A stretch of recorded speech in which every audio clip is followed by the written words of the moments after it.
Imagine you're one of the most electric offensive guards in all of basketball, and your main offseason goal is apparently to make sure he's nowhere near the ball or the opponent's best player when it matters most. Welcome to the Atlanta Hawks offseason, where the moves look shiny on paper, but when you connect the dots, you get a team designed to hide Trae Young at the most important moments of the game. Let's dive into it.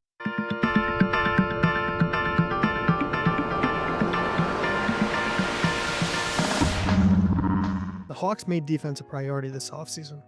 First, trading for Kristaps Porzingis, their new rim protector, and underratedly one of the better defenders in the NBA, ranking in the top 30 in the league according to Crafted NBA's defensive metrics. Next was signing Nickeil Alexander-Walker, a 6'5" guard with a 6'9" wingspan, who's impressed over the last 2 seasons with his high intensity and defensive acumen. He's taken on the opposing team's toughest guard in many of the last few series that he played in with Minnesota. Add them to Dyson Daniels, the Great Barrier Thief, who's coming off his first all-defensive first-team, most improved player and leading the league in steals. Zachary Ricochet, last year's #1 overall pick. At 6'8", he's turned into an excellent 3-and-D wing for them. Jalen Johnson, who was dealing with injuries towards the end of the year, ranked in the top 50 in defensive rating according to Crafted NBA's defensive metrics. Asa Newell, their newest draft pick, known for his defensive versatility. Onyeka Okongwu, the list just keeps going on and on. It's very likely that at the end of the game, we may see a roster of Dyson Daniels, Zachary Ricochet, Jalen Johnson, Kristaps Porzingis, and Nickeil Alexander-Walker to make sure that Trae Young is nowhere near the floor. But just how bad is Trae in this area of the game?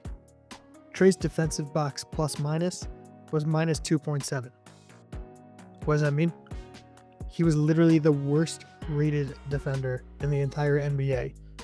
He is the definition of a terrible defender. I think Trae Young has always been a thing. He's too small to switch, and teams relentlessly hunt him in pick and rolls. At this point, the Hawks' defensive strategy is basically cross your fingers and hope the other team misses.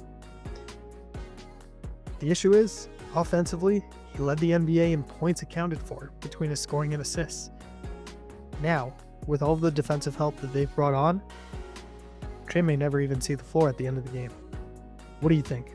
Is this a brilliant strategy to finally unlock the Hawks' full potential? Or is it an issue that you need to game plan so much to hide your franchise player?